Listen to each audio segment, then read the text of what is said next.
Selamat sore teman-teman semua, saya Dodi. Ini adalah tanggal 5 Desember 2020, hari ke-19 saya positif COVID. 2 hari yang lalu saya sudah pulang ke rumah. Setelah 9 hari saya dirawat di RSCM. Karena CT-nya semakin bagus, dokter menyarankan saya untuk pulang supaya tidak terpapar dengan kuman-kuman lainnya. Saya akan cerita bagaimana awalnya saya terkena COVID, yaitu waktu tanggal 17 November sewaktu pulang dari Jogja. Kami melakukan perjalanan ke Jogja ber-6 orang, anak, istri, mama, papa, dan adik. Setelah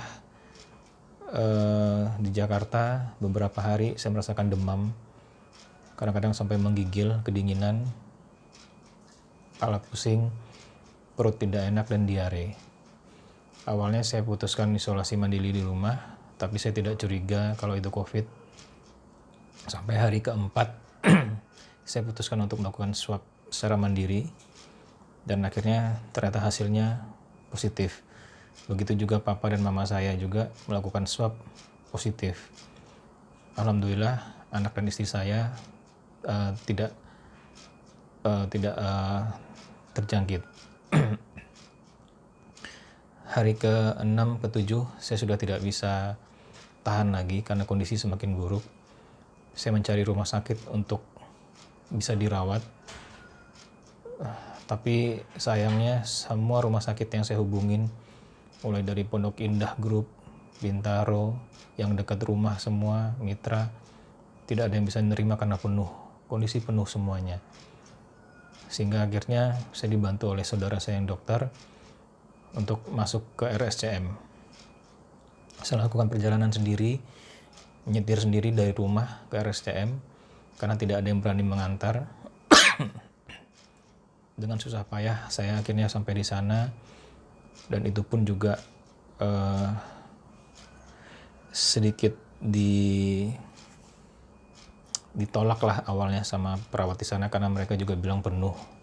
Tapi karena ada bantuan dari saudara di sana, saya masih bisa diselipkan, sehingga akhirnya dari maghrib hingga pukul 2 subuh baru saya bisa masuk kamar.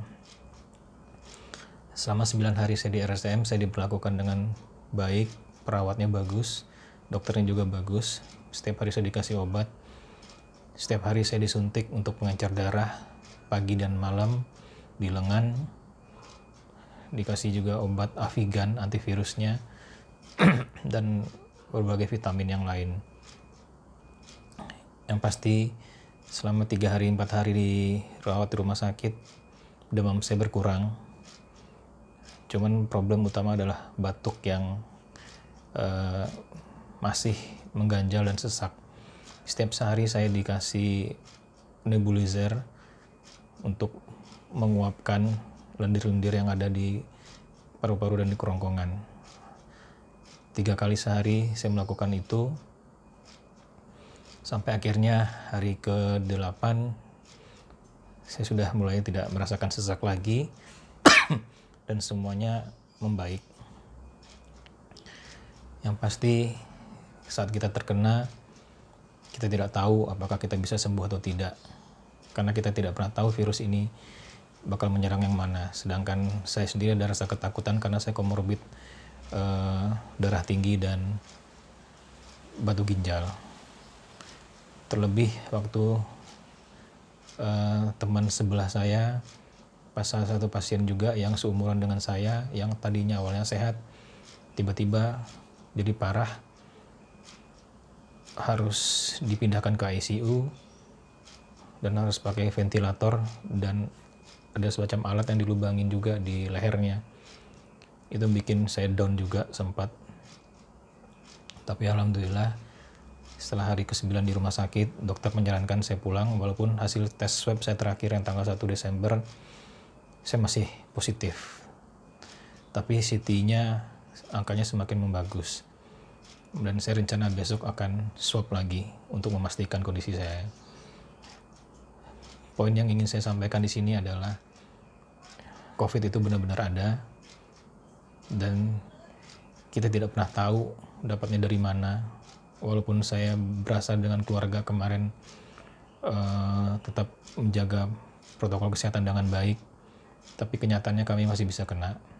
Dan sampai saat ini mama saya masih dirawat di rumah sakit di Sari Asih Ciledug dengan bantuan alat pernapasan juga, karena mama saya sudah umur 70 dan ada masalah di paru.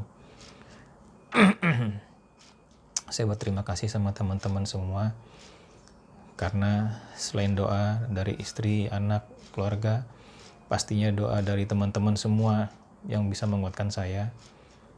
Semua support, dukungan, tulisan apapun yang teman-teman bikin di sosmed saya, itu membuat saya jadi semangat untuk bertahan, untuk menjalani hari-hari saya yang begitu buat saya mengerikan dan menyakitkan.